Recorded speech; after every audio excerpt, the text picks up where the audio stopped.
পথ দুর্ঘটনায় আহত ব্যক্তির চিকিৎসার জন্য আর্থিক সহায়তা প্রদান করল রায়গঞ্জ মার্চেন্ট অ্যাসোসিয়েশন। রবিবার রায়গঞ্জের পূর্বাশা পাড়ায় ওই ব্যক্তির বাড়িতে গিয়ে তার পরিবারের হাতে সহায়তা তুলে দেন রায়গঞ্জ মার্চেন্ট অ্যাসোসিয়েশনের সাধারণ সম্পাদক অতনুবন্ধু লাহিড়ী। প্রসঙ্গত, গত মাসের 19 তারিখে ইটাহার থেকে রায়গঞ্জে ফেরার পথে লরির ধাক্কায় গুরুতর আহত হন রায়গঞ্জের পূর্বাশা পাড়া এলাকার বাসিন্দা মনোজ কুমার দাস। তাকে রায়গঞ্জ মেডিকেল কলেজ থেকে শিলিগুড়িতে স্থানান্তরিত করা হয়। বর্তমানে সেখানে একটি নার্সিংহোমে মৃত্যুর সঙ্গে পাঞ্জা লড়ছেন তিনি। সাধারণ নিম্নবিত্ত ঘরের ছেলে মনোজ কুমার দাসের চিকিৎসা করতে গিয়ে প্রায় সর্বশান্ত হতে বসেছে গোটা পরিবার। সামাজিক মাধ্যমে এই কথা জানার পর সহায়তা প্রদান করে রায়গঞ্জ মার্চেন্ট অ্যাসোসিয়েশন। সকলকে এভাবে এগিয়ে আসার আহ্বান জানিয়েছেন সংগঠনের সাধারণ সম্পাদক অতনুবন্ধু লাহিড়ী। সকলের কাছে সহায়তা চেয়েছেন মনোজ কুমার দাসের মা মায়া রানী দাস।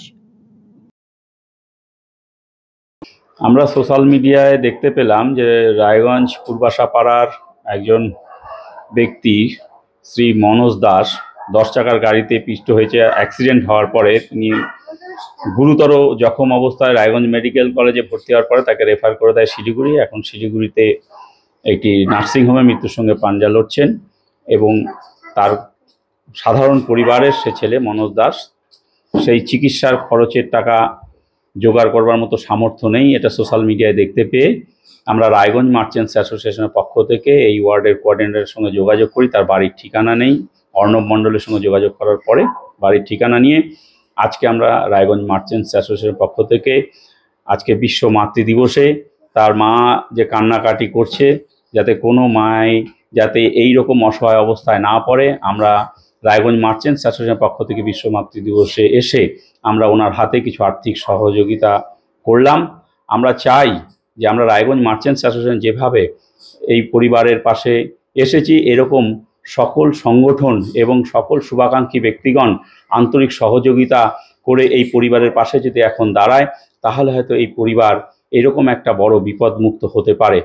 অ্যাক্সিডেন্ট হয়েছে, পুরো শরীরটা ফ্র্যাকচার হয়ে গেছে।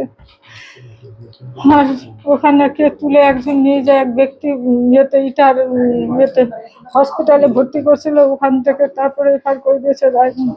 তারপরে আমরা জানতে পারি এখানকার কাউন্সিলর বান্টি অনুপ মণ্ডল ও পাশে ছিল, ওই ব্যবস্থা করে পাবলিক গেটে রেফার করে দিয়েছে। মাটিগাড়ার নার্সিংহোমে, এগুলোর নার্সিংহোমে আছে। যা যেটুকু সর্ব ছিল সব নিঃস্ব করে দিয়েছে। আত্মীয় স্বজন পাড়া প্রতিবাসীর সাহায্য চলছে। এখন অবধি 9 লাখ 10 লাখ চলে গেছে, আরো যে কত যাবে বলতে পারছি না। সব মা বোনের ভাইদের কাছে ভিক্ষা চাচ্ছি। মারা বেদনা জানে যে একটু যদি সবাই যায়, ভাই বোনেরা যার যেরকম সামর্থ্য একটু যদি দেয়, তাহলে আমি ছেলেটাকে ফিরে আনতে পারি। ছোট ছোট দুটো বাচ্চা আছে, আমাদের এই ছাড়টুকু ছাড়া কিছু নাই।